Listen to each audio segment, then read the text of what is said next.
Iyo mga kasiklat for today's video, magluluto tayo ng simpleng sinigang pero meron tayong ilalagay na gulay dito na hindi usually nilalagay sa sinigang.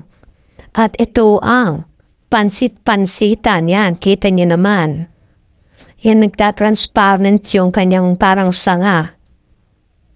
Eto, hindi naman to masyadong malakas ang lasa kaya okay lang. Yan, nilalagay nga to sa salad. Tapos meron tayong konting sitaw at 2 pirasong kangkong, yan lang ang napita, so wag na tayo umarte pa.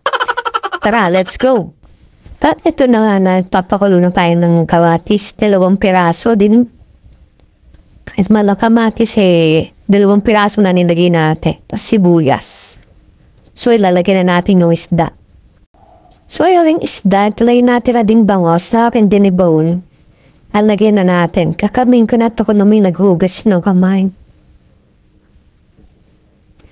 Yan. Kung wala nang tinik yan, okay, magalalagyan. At dinibon ko na nga. Yan. Sa tayo bang maisip ayaw, wala naman prito. Gusto ko may sabaw, di. Sigang natin. Yeah. Maya-maya natin lalagay yung gulay. Yan, after ilang minuto, kumukulo na yung ating isda, ilalagay na natin itong ating gulay. Napaka-healthy nito, no? Kasi yung pansit-pansita, maraming benefits yan sa katawan, ano? Tsaka yung kangkong, sitaw. So, don't worry, hindi talaga masyadong ang lasa niyang powerful. Kaya, sabi ko nga, nilalagay yan sa mga vegetable salad na, na fresh. Tinasawanan ko sili. Wala ko sili nga ba? Huwag na kayong maarte, di ba?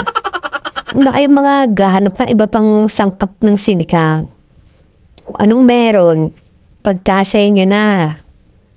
Kainin nyo na. Huwag na kayong maghanap ng mga talong, ng mustasa, ng okra. Di ba? No. Radish. Ano na ba yung radish? Tagalog. Kalimutan ko. Basta yun na. Kung anong meron dyan na ingredients sa bahay nyo, huwag na rin maarte.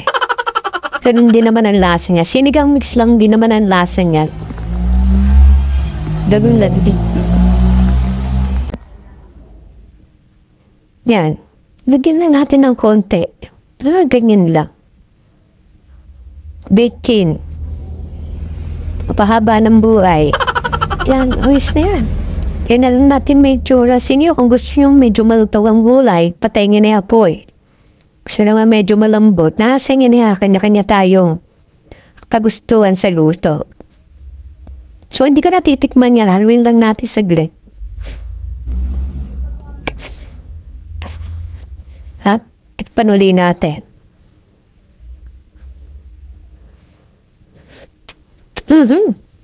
Ayos na. Asin lang, konting MSG, sinigang mix. Yung gulay natin.